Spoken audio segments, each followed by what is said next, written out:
Today is August 30th. The Yankees lose 3 in a row in California. We're hoping they turn it around. We're going to talk some September lineups, some woes, not woes. I don't know. We got to get our thoughts out. Let's talk some Yanks.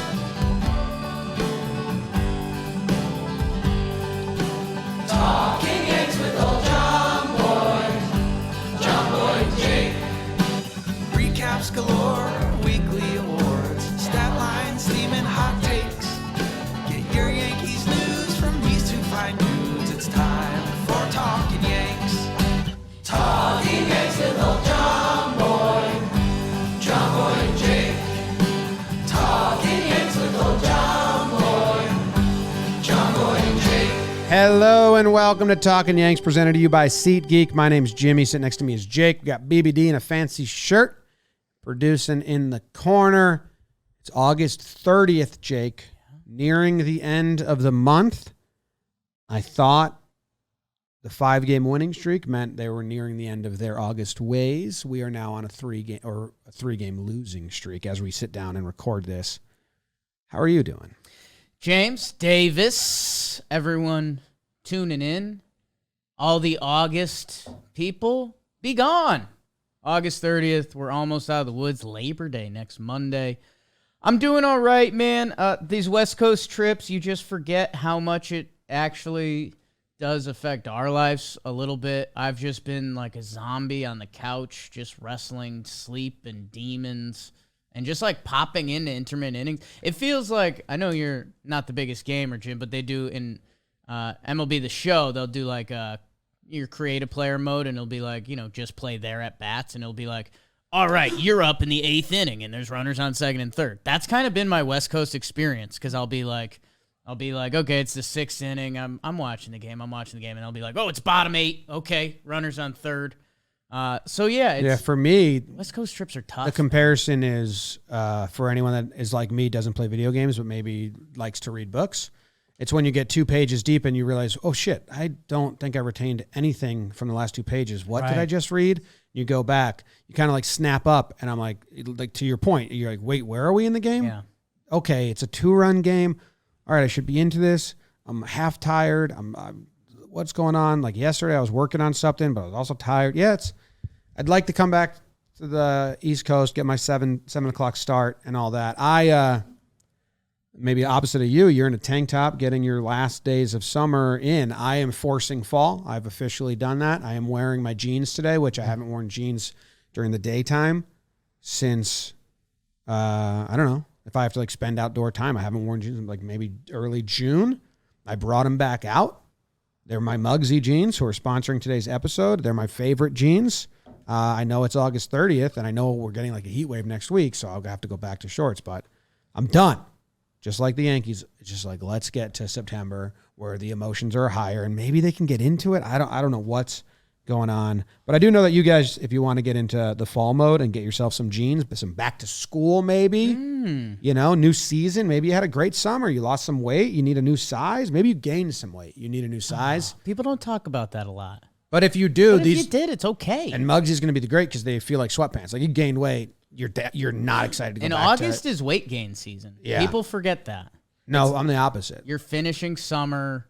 Like a lot of people, they kind of cut going into the summer and the start of the summer to look good. Okay. Yeah. So August is kind of like, well, I made it through the summer. I'm going to have that extra burger. I'm going to have that extra snack. July's got like festivities. August is just like, I don't do anything. So I think people eat because they're like, end of summer, bathing suit season's almost over. For me, it's like no more barbecues, no more events. But and if you did, yeah. I mean, correct me if I'm wrong, Jim. You've said in the past you're a size smaller in Muggsy's than other pants. Well, because they're stretchy, so you can still feel good. They fit like sweatpants, so yeah, you can go down a little lower than usual. You can also get 10% off your entire order using code JOHNBOY. Code JOHNBOY at Muggsy's. They got a bunch of different colors. They got other non-jeans as well, but I just recommend the jeans because they are breathable and comfort driven. But I'm walking the streets today. People don't look at me like that guy's wearing sweats, but I feel like I'm kind of wearing joggers. Feels good. So Muggsy's. Katie Sharp, a little out today. We don't have an official Sharp Stats voicemail. We do have some stats and some thoughts, and when we were at Yes Network, we told you guys last episode, we were doing a lot of postseason roster crunch talk. It's a little early for that, but that's kind of the most fun time to do it. I do know that whenever you do that early, you lose like half the people listening because they're like, it's too early for this. So they get mad, but that's kind of the fun of it, in my opinion. I'm the same way with like mock drafts. I'm the guy like, I can't get into this. And then there's on your end, I love this. Yeah, that's interesting because this kind of, in a way, is a mock draft. It's a mock draft of the Yankees postseason roster. Yeah, but yes. But there's a lot of intangibles that you know.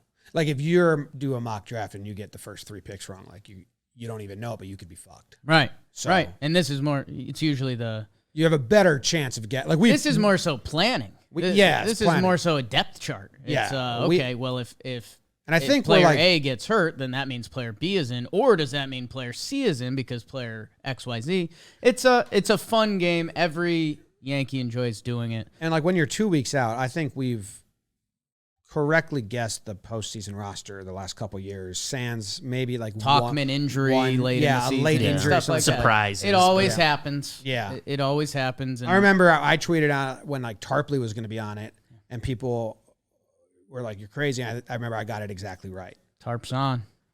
Yeah, that was off. 2019 maybe. I forget when that was. So I do enjoy it, but yeah, lineup is still a conversation. I know we did a whole episode.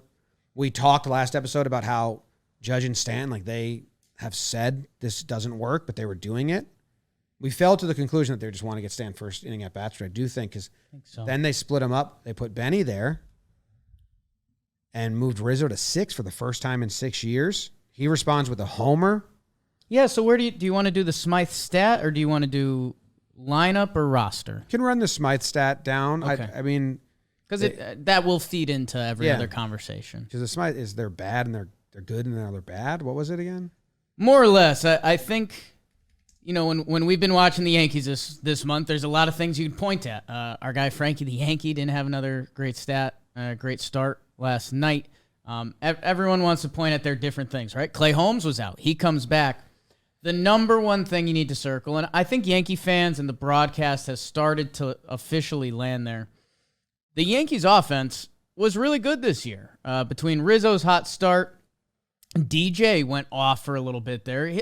Glaber had a really good stretch when Stanton's been out there, and obviously Aaron Judge is having an MVP campaign where he might break the home run record, 50th homer last night. James Smyth of the Yes Network tweeted out, and John Boy Media, Yankees offense by month with MLB ranks, April through July. The Yankees were averaging 5.35 runs per game. That was first in baseball. We like that. They were slugging 444. That was also first in baseball. So I know when this was happening, I bumped Katie Sharp a couple times because I want to see how much of Judge's impact was on that. But at the same time, it's not like Judge came out of nowhere. Like we thought if Aaron Judge is healthy, he's our best offensive player. So it wouldn't exactly be a fair butter knife, although he's having one of the best seasons we've seen a player have. In August, the New York Yankees are averaging 3.54 runs per game. So 2 runs less a game. That brings them from first in those previous months to 25th this month. And they are slugging 353, almost another 100 points down, and that's 27th in baseball. The New York Yankees, the Bronx Bombers, slugging the 27th best or worst in baseball this month. And I think that drives home the point, Jim, that the offense has been the woes because everything I said about if we cut out Judge from those first few months, what if we cut out Judge from this month? Because he's kind of the only guy going. Yeah. So what's their team slugging percentage, did it say? So this month, it's been 353. 353. 353. Yeah, that's bad. Yes. But they have no sluggers this month. Correct. Judge. Yeah, Judge, but is he the only one that's above average? So, yeah, I mean, for comparison, the Yankees have been slugging 353 this month. On the year, Kyle Higashioka is slugging 349. It's really bad, but everyone, this is where I think it's different than the group think. Is everyone says they had too many home run hitters. They rely on the home run. It's clear they rely on the home run. They don't have enough home run hitters. And then the guys that are contact-based or other skills haven't been doing that. Now, Benny's coming around. He's starting to get hot. He's not supposed to be a slugger. But really, it's Rizzo, Stanton, Judge are the only three where you go, what they do is slug. Yeah. And Judge is also the best contact hitter on the team. Well, there's one other guy who's been getting on bats all year that's supposed to be that, and it is Josh Donaldson, but he hasn't slugged all year. Yes, hasn't slugged all year, and they're sticking with him. Hicks used to have some slugging when one season he hit. Glaber's supposed to be kind of a hybrid. But you never looked at Glaber and you want the slugging to happen. Right. That's never how you're going to look at him. So it's very much the opposite of what people's complaint is that they're too many home run hitters, or too many home run or bust hitters. Well, no, there's Rizzo and Stanton are the only two, and Stanton's been out and Rizzo's been struggling, so that's a big thing. Carpenter was very important to this team when he was going. Yes. But they don't have sluggers.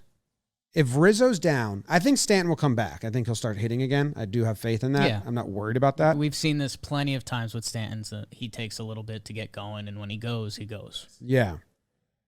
But so my question is, who are we looking to fix this? Just Stanton and Rizzo? Stanton and Rizzo, I mean, the other thing that does need to be factored in here, and it's some of these fringe guys we talked about, Gleyber Torres has 18 home runs this year, and he's slugging .423. I know we don't view Gleyber as a slugging power hitter. That would be the most home runs on the Chicago White Sox this year. So they're a bad team. So when you talk about slugging in general, Gleyber Torres is a guy that his slugging is supposed to be above baseball standard. I think a little above average is where you would want Gleyber. Gleyber Torres, we've talked about this a couple times now. His middle 2.5 months of this season, he was playing really good baseball. I think he had an OPS. I'll find my best butter knife for it. He had an OPS because he's run into this recent slump basically since the trade deadline, which, we've heard the rumors about Gleyber. For 75 games, April 24th to July 29th, so that's May, June, July. So for 3 months, Gleyber slugged .505. So that's a real number. Yeah, but I'm not going to say the Yankees won't win unless Gleyber starts slugging again. No, but when we're getting away from, even coming into this season, Judge and Stanton and Donaldson would have probably been the 1, 2, 3 that we said for slugging. We didn't think Rizzo really had this in the bag. He's got a chance to beat. He hasn't had this many home runs since 2017. So let's say Rizzo replaced Donaldson and what we expected this season from slugging wise. So then when you start getting into the fringes, it really is Gleyber, Donaldson, and even DJ. If he's hitting doubles with the few home run, his slugging is going to be above the league average, but not the homer slugger that we're picturing. Yeah, I think he's probably been above league average in slugging twice in his career, DJ. So it's not. Still, my point is, if we're trying to fix this, right? We don't have that many guys that you say, well, if he slugs how we want him to, we get there. Because at best, DJ is barely above league average. Right. Gleyber, get me just above league average, but make your other tools known. Don't sell out for slugging. That's the thing. Right. Don't sell out for slugging DJ or Gleyber because we need you to have contact in the others, and then your slugging should be a little over league average, which I think is what they do. I think Gleyber more so than DJ when he's right. Yes, but Gleyber has the juiced ball samples. What's his? Gleyber's got this year, his first 2 seasons, he had above league average slugging, and then his next 2 was below league average. So he's right at average right now. Yeah. But that's the point is the slugging's down, and the only people that can fix it are Rizzo and Stanton. And hey, I mean, let's be honest, Stanton's a big one in this. He was out for a while, and the whole team felt it, and that was... You know who else on the team has a slugging above league average on the season? Who's that? Trevino. Yeah. Trevino, Glaber, Stanton, Rizzo, Judge. Wow. On the season, their slugging is above league average. Right. In the second half, it's 3 people that have a slugging above league average. Judge, Rizzo, Trevino. So I'm getting annoyed with like the home run or bust. Like, what? Not really. Yeah. I don't think like DJ is struggling because he's trying to hit home runs right now. No. Maybe Glaber. He's just in a funk. But, you know, you'd want Donaldson, but at this point. We haven't been able to bank on it all year. So you're banking on Rizzo and Stanton and a magical Carpenter return. Yeah, it all makes sense. I mean, Rizzo, they talked about it on the broadcast last night, since his back thing, his second back thing, he'd been in a funk. He homers in the second or the first Angels game. So hopefully that can get him going as he gets slid down to the 6th spot, which he hadn't been in that low of a batting spot in a lineup since 2013. You're talking 9 years. That's pretty impactful. And, you know, different guys respond to that very differently. Hopefully Rizzo responds to that well. And I hope it's brief because guess what? In that same game I was referencing, Benintendi, who got moved up to 3rd. Normally those guys would probably be switched if the lineup is right. Benny had 2 big at-bats with runners on base, intentionally walking Judge, and he didn't come through in those at-bats. Now, that's tough sample size for Benny, and he has been playing better lately. But if the lineup is set right, that would be where your sluggers are. Yeah, Rizzo needs to be 3. I understand why they pushed him down, and maybe it did right. Maybe it did trying to spark something, and they need to separate Judge and Stanton. But yeah, Rizzo and Stanton need to get going come the last couple weeks of September. And hey, a magical Carpenter return is huge. Yeah, because they need pop, man. Yeah, and I think Matt Carpenter with 100 at-bats has been the best hitter in baseball this year, better than Aaron Judge. Anthony Rizzo went through a funk. He had his back stuff. Hopefully, we're getting past that. Giancarlo Stanton, obviously a massive part of this team, one of the best sluggers in baseball when he's right. And then, like we're saying, obviously Glaber's been in a funk, whatever. I think the other thing I would circle, and it's not tied to slugging, but it does impact the slugging. We were so complimentary. I was so complimentary to DJ LeMahieu because he was getting on base at a crazy clip in front of Judge. And then even he was starting to hit a little more, and it was like, wow, DJ's right. DJ looks like that 2018, 2019 DJ LeMahieu, or 2019, 2020.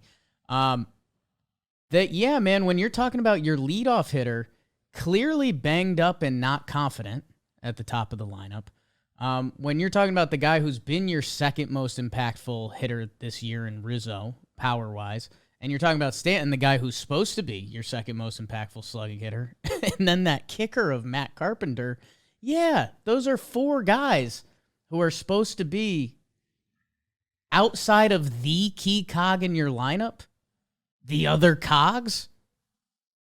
It shows the numbers, unfortunately, make sense for the offense, and it would have been a great time for the Donaldson breakout or Glaber to continue what he had for those 2.5 months there. Instead, they haven't been there, and the offense has taken a straight nosedive. Can I tell you something crazy? Yes. The difference of the team. Like in 2019, I was thinking that team was a lot of hope he hits a homer guys. Yeah. The league average slugging in 2019 was .439, higher than this year, right? Because of Juicy Lucy's. Yeah. How many players do you think had a higher than average slugging on the Yankees? I'm just the way they're listed on the Baseball Reference page. How many? So this isn't like a Cameron Maben that year was. So he played 82 games. So okay, he that counts. count. The lowest amount is Edwin Encarnacion, who played 44 games. By the way, mauled. But he's on the list because he was part of the postseason plan. So I'm counting him. I mean, honestly, that team was ridiculous. So I said there's been 5 right now on this team that are over league average slugging on the season. How many on 2019? That year was nuts. I mean, does like Mike Ford count for that year? He had 50 games, 163 plate appearances. It's probably what, like 12 or 13? 15 guys. Glaber, Voit, DJ, Didi, Gio, Talkman, Gardner, Judge, Edwin, Glaber, Cameron, Hicks, Jackson Frazier, Austin Romine, Mike Ford. I mean, everyone. And that was a home run or bust squad. Like that was it. This team's different. They changed the dynamic. Right. And partially due to some asks. Like, we people wanted a it. Benintendi type. Yes. Like, For a long time, they probably were, like, it was a legitimate criticism to relying on the homers. It feels they have overcorrected. Trevino and Gary is another good comp there. They've overcorrected, but also it's just like if you have 4 guys now and Carpenter wasn't even a designed plan, Donaldson was. So those are the 4 that are going to like give you pop. Yeah. You can't have one of them be in a career slump and the others miss time and then also slump. Like it's like. Well, I think the thing is you can have one of those. One guys, of them, but the all Yankees 3 have had essentially 4 guys. Yeah. And hey, Stanton is back. Hopefully that's huge. Hopefully he gets going. Rizzo. That's crazy. There's that many guys in that. I mean, that year. I mean, didn't they? They were 1 home run shy of the home run record that got sent by the Twins that year. I think they had 10 home runs from every lineup position or 20 from every, the 9-hole hitters combined. And there's like the most guys with double-digit homers. And yeah. I mean, it was crazy because that's a bit of an outlier. Yeah. Weird year. But that was a homer or bust team. Right. They were a homer or bust team. And like everyone who came up felt like was a threat to hit a homer. Yeah, it was just insane. I mean, Cameron Maben, like we're talking about, Mike Talkman, Jackson Frazier, Mike Ford, who clipped us. That was pretty funny. And then he told him to be quiet, and everyone's acting like he didn't. Yeah. Boone seemed annoyed by it. Did you hear Boone? He said he wasn't. He was like, well, if that was directed at us, then yes, I take offense to that. Yeah, 40 came out today and said it wasn't, which he was going to do anyways. But, yeah, I mean, Well, did he say what it was then? He said there's fans that were chirping at him. He did make that's cool. His effort on the Oswaldo Cabrera ball that got through was a little lackluster. And I think 40 can also be an easy target for some of the reason he's talked about. He's got a power body like myself. But, yeah, I also think there was probably some Yankees stuff there, too. I know the Yankees first base coach, Travis Chapman, he was a minor league coach, and I know he was kind of the stern guy down there, so you wonder if there's something there. I don't know. Yeah, I don't know either. His first homer of the season. Good for you, Mike Ford. So, start slugging. Yeah, but that's where I'm like, I don't know if it's that easy.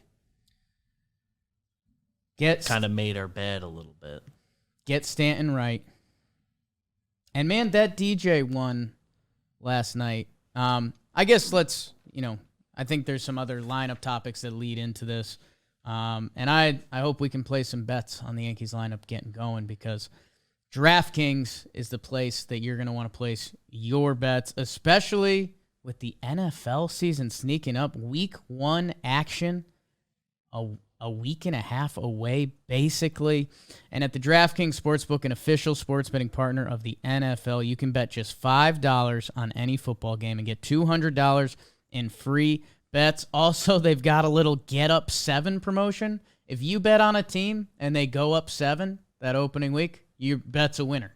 So if you bet a team, they score on the first drive, you've won. Download the DraftKings Sportsbook app now and use promo code JOHNBOY to get $200 in free bets instantly when you place a $5 bet on any football game. That's code JOHNBOY, only at DraftKings Sportsbook, an official sports betting partner of the NFL. Minimum age and eligibility restrictions apply. See show notes for details. Do you want to talk about that bunt at all? Do we save that for the series recap? I don't hate it as much as everyone else. Yeah. But I understand you want to get Judge at bats.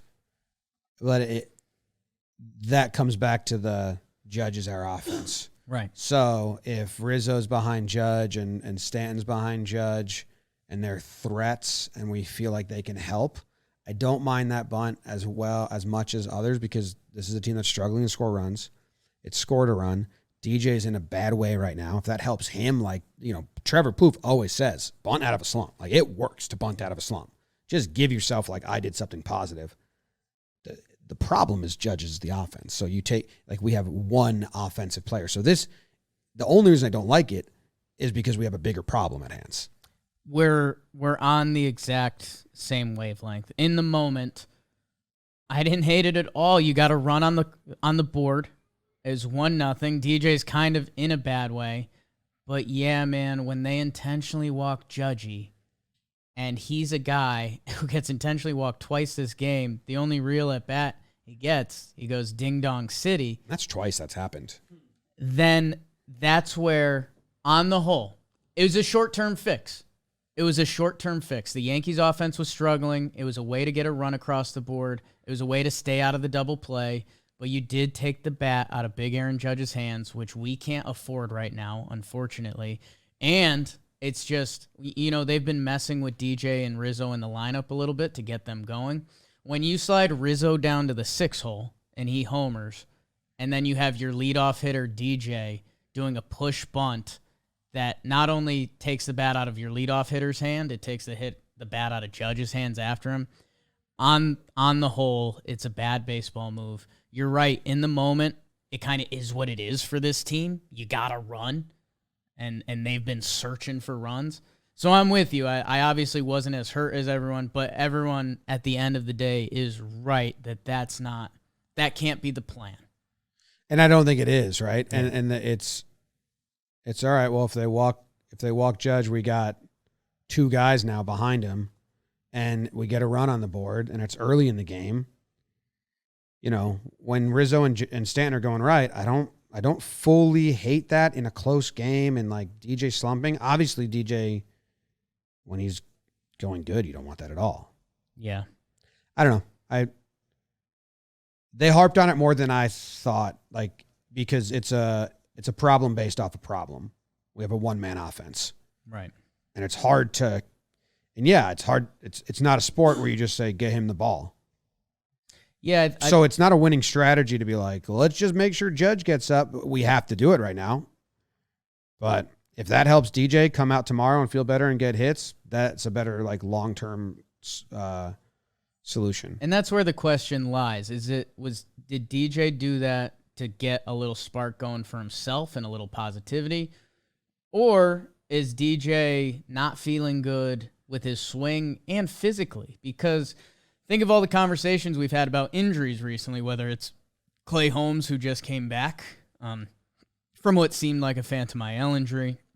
Nestor, he's on track to come back right after his IL timeline, also seemed a little phantomy. That if DJ is feeling that bad physically, is that something we have to consider? Is putting him on the IL. And I think we're going to find out in these next coming games. What makes you think it's hurt? Well, they've been talking about his toe for a while, and basically since that's happened, he hasn't been playing well. So and I guess the other thing where DJ probably, right now he doesn't get the benefit of the doubt is last year he tried to play through that sports hernia, and to the point where it affected his play all year. And then the last week of the season, he had to dip out because he was in so much pain. So DJ's a tough guy, and we love that and we respect that. Okay, but if we're schedule the Phantom IL for when Bader's back. Something like that. I mean, it'll be... Because otherwise they got to call it Peraza, and they're not going to do that. Right, and that opens up that conversation, which we're not doing today. So, yeah, it's something to track with DJ. Hopefully that bunt sparks him, and we put it in our rear view, because if he's playing good baseball, we don't care about a sore toe.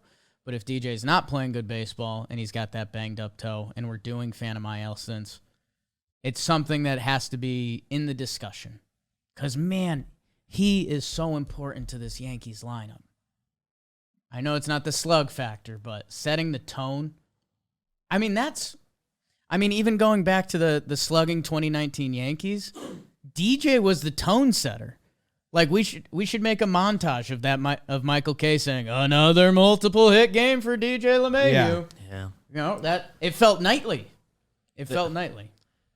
There is potentially another avenue for getting DJ a phantom stint sooner, and Marwin's on the paternity list. Not that we're clamoring for him to get more time, but as far as roster spots and a guy to replace him. Another problem with West Coast baseball, and kind of like been busy, but when Tilo pinch ran, I was like, what the fuck? I didn't do the pregame show, so I wasn't like aware. I was like, what? And then they said that about Marwin. I just had no idea. I just feel like I'm watching the games. I just feel like out of loop because I'm watching in a fugue state of haziness. That one was a quiet one because it was part of the Clay's back tweet. Yeah. So it was an undernote in a tweet, West Coast game. That was designed for you to not catch that one. Yeah, they did it. Yeah. But why didn't they? Whatever. Well, I will say this. You know, they were talking about the Angel Stadium yesterday, and they're talking about how it's pretty. It's for sale. Artie Moreno, if any of our listeners have around $2 billion, maybe throw your hat in there. See how rich do you think is our wealthiest listener? Millionaire? Not bad.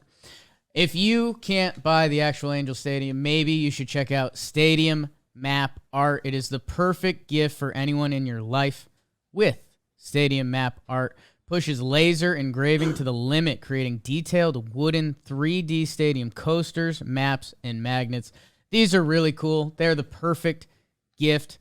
Each coaster is individually cut and engraved out of birch plywood in Toledo, Ohio. How about that? Crafted by a father and son team, Dave and Zach Holt. We like that. I love that. That's what baseball's all about. And mothers and daughters, but, family relations. And these are their words, not mine. But they feel like they could be coming from me. Are you the worst gift giver? Then find the perfect gift for sports fans in your life with 3D stadium coasters, maps, and magnets. Handcrafted and laser engraved in the USA by Stadium Map Art. And at stadiummapart.com, use Yanks15 and you'll get $15 off your next order of over $50. That's stadiummapart.com/pages/Johnboy and use code Yanks15 and get $15 off your first order over $50. Thanks. Over $50. Thanks, Stadium Map Art. I like maps. I like stadiums. I like art. Yeah, I think I'm gonna get one. Okay. I've got something kind of lined up. I don't think I can reveal it. Oh wow. Sorry. Secrets are no fun. Secrets in your bum. Secrets are no fun. Secrets hurt someone. I always mess up the second line. I know someone that died keeping a secret too long. Who? King of France. Back in like 1210. That he had to pee? Is that guy? Yeah. He was embarrassed. Is that a real story? Or is that just something they tell little kids so they're like, hey, when you got to pee, go pee? I think he probably died. He probably had a lot of ailments. Right. Before that. But they just blamed it on the bladder and he peed his pants? Yeah. Or maybe it led to an infection and that led to the peeing. Guy who didn't pee and died. 1601. I was trying to find my own sharp stat right here. And Okay. I was halfway to finding it a very cool sharp stat. Yeah. And now, as the research continues, it's not as cool. Okay. I had a couple semi-sharp stats. Mine was, there's more stats that exist but don't matter, but they matter. It was, what does Judge do in at-bats after he gets intentionally walked? And at first I thought I had something because by the eye test in games where he is intentionally walked, Right. he has really good numbers. But sometimes, you just hit a home run, they're going to walk you the next at bat. Right. That is the correlation there. So I'm trying to find what does he do after being intentionally walked? And the first two I found, he was He was He was 2 for 2 with a homer. Something like that. Yeah, 2 for 2 with a homer. But then the next two, he's 0 for 3 now. I'll keep going because it's short. But I would love to like tweet that and start like a whisper campaign, like don't intentionally walk him if you're gonna see him again, because he'll fucking get you. He's gonna get you. He's gonna get you. I'm gonna get you wet. Hello. That was the water park, Ozzie Park, Lake Zurich, Illinois. The bucket would fill up with water and then it would tip over, and like it was like a cartoon voice, so it'd be like, I'm gonna get you wet, and it was like. Mama said get you wet. Is that a song? Is that something? Mama said knock you out is a song. Yeah, so maybe they spun it. with, yeah. And you would stand under the bucket. And you've seen those at water parks, right? Oh yeah, they're a blast. They're really fun. But it was like it was like a clown. The bucket that gets filled and tipped over is my calling. Yeah, that's how you shower. That's how I clean it up. That's kind of is how I shower. So I'm saying this thing that you do. What thing? Oh, did I everyone do? does that. Jake does it a lot. It's kind of all I do in the shower. All right, the next game he's 0 for 2 after getting intentionally walked. So catching up on a couple things, it looks like Tycho Brahe in 1601 is the famous guy that died from a bladder infection because politeness kept him from excusing himself from the table at a royal banquet to go to the bathroom, causing his bladder to rupture. 2-run double here, so that might juice it now to like actually good numbers. But I'm kind of overdoing it. Goose in the books over there. Yeah, I thought... Don't intentionally walk them. That's the message. I'll put fake stats out. Another thing that was interesting to me, I was looking at the Yankees stats by position this year, and the lowest OPS by position is shortstop. Not super surprised. I mean, between IKF, Marwin when he was going out there. 3-run homer. So I think actually the numbers, the good might wait. Like the slugging might be good because you got a bunch of, and the ribbies might be good in at bats after getting walked. Someone do the math for me. I think the other thing that I'm going to circle here, because actually the numbers by position look pretty good. I mean, Rizzo's numbers at first base this year have been really good for a first baseman. Second base and third base, the numbers look a little above league average, and that's mostly due to DJ and Glaber. I guess Glaber gets an assist there. Shortstop numbers are low. The left field numbers are low, but they're on their way up because we traded for Benintendi, and he started to go over there, so that's good. Center field and right field both look good because of Judge and throwing out whoever was good in right field for a little bit, whether Carpenter or Stanton. Our designated hitter numbers are the second catcher. They're just catcher's a little worse, but it's catcher.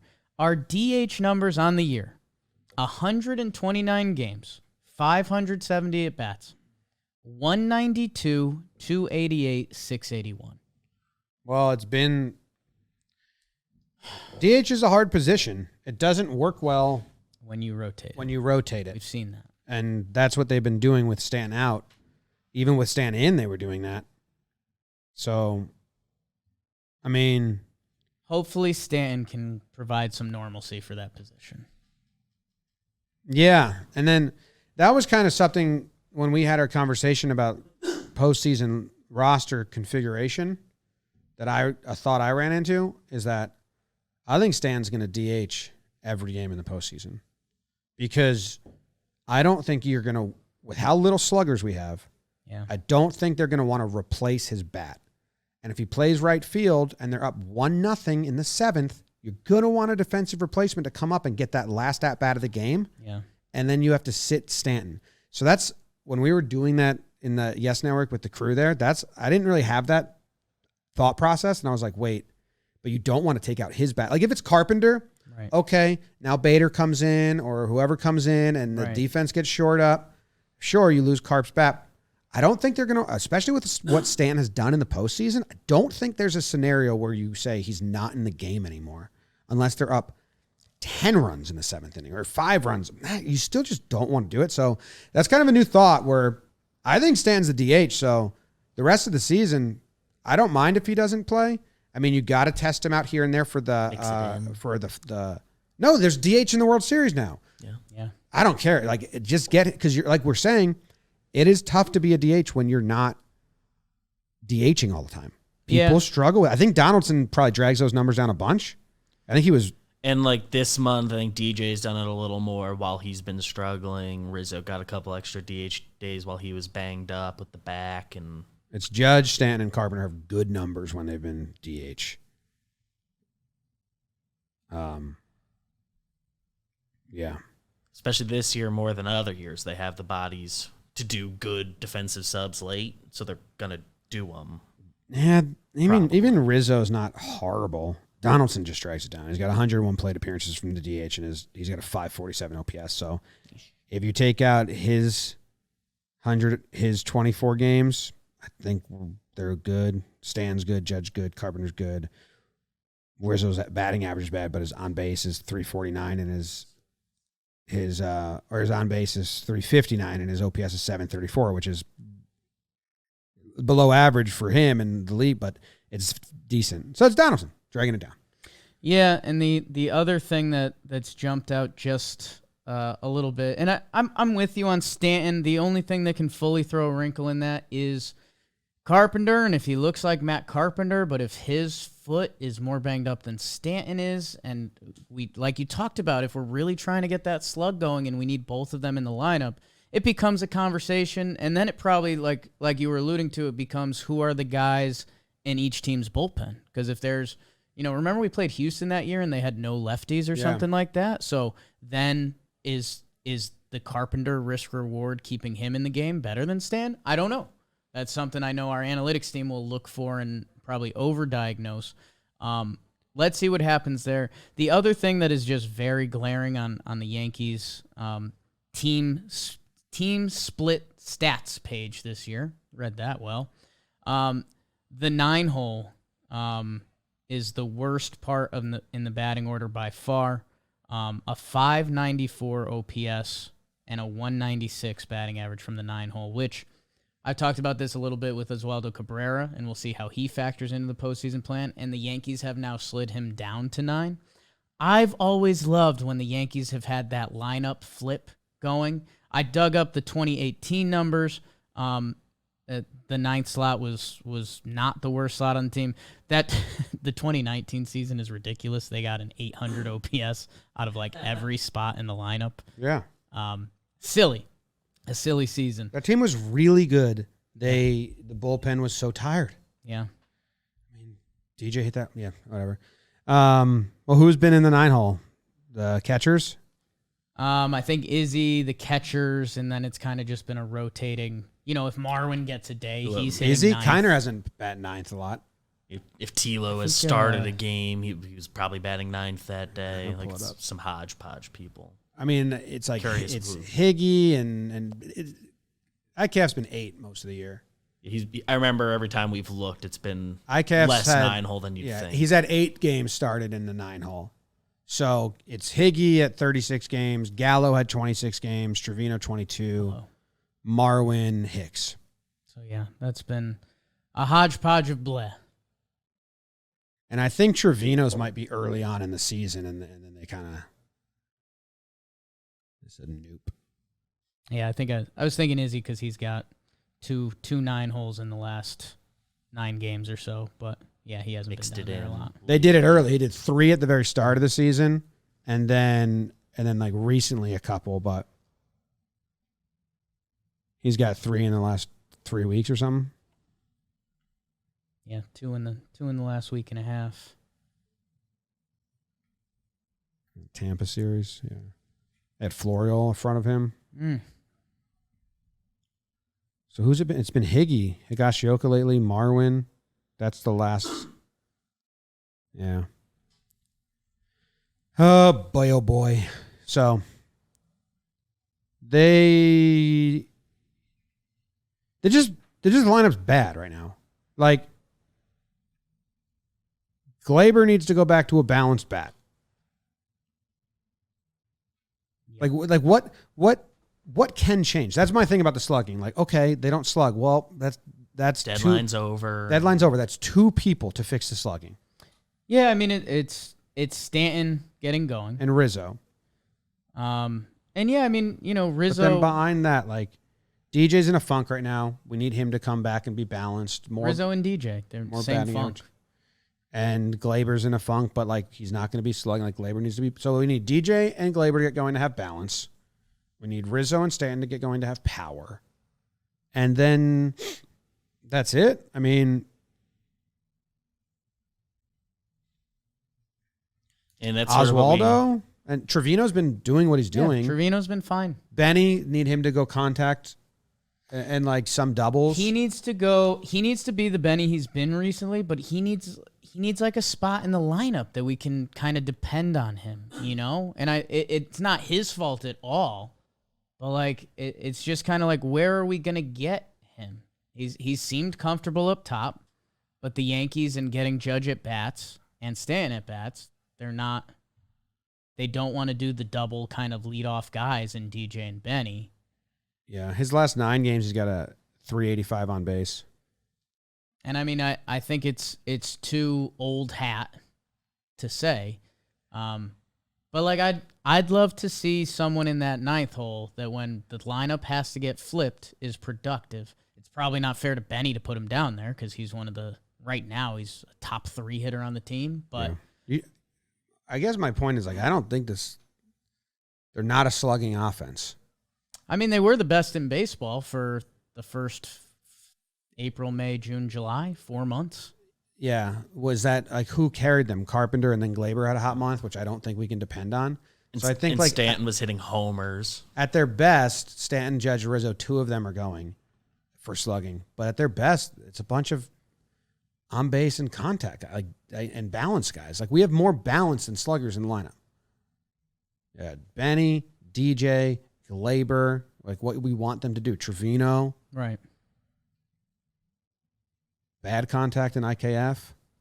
I think their Yankees are like 25th in contact and like 27th in slugging in the back half. So like they're just not doing anything right now. They don't have an identity. Yeah. It's kind of a separate issue than like what's literally right now why they're losing. Yeah, like I don't know what their identity is going to be in September if they get hot again. I do think there's a little bit of an undersell if Judge is being Judge this year, which he has been the whole year, and that's awesome. And then Rizzo or Stanton is hot. I think compared to the landscape of a lot of other baseball teams, that is more slugging than you're gonna get for sure. And that's without if a Glaber's hot or if Donaldson can run into one at some point or anything like that. So let's get a Rizzo or Stanton going, and then I don't know. The DJ thing has my head spinning a little bit because I'm in lockstep with you that the bunt last night, I half don't care in that moment, but I very much care for the next week or so. Because if that gets him going and he gets hot, cool. That's kind of how baseball used to work. If it doesn't and he's not feeling great, we need to think about something. Because also, Benny didn't look bad leading off. So if he needs to do that for 2 weeks, I'd rather... Everything that the team has done has been to get ready for October since the All-Star break. So if DJ needs to be put in that bucket, DJ needs to be put in that bucket. But get going, DJ. Yeah. It's a toe. You don't even use your toes. So when Marwin comes back, if it's a Phantom IL, or they're not going to call it Peraza for DJ, so then it would be Bader or Carpenter coming back. That's the only way you can get bounced. Carpenter's definitely going to come back too late for it to be part of a DJ Phantom situation. So and so is Bader. We're not getting any updates. Yeah, I mean if the Yankees continue to lose, which we've got 2 more games in Anaheim, and then we're heading to the Trop.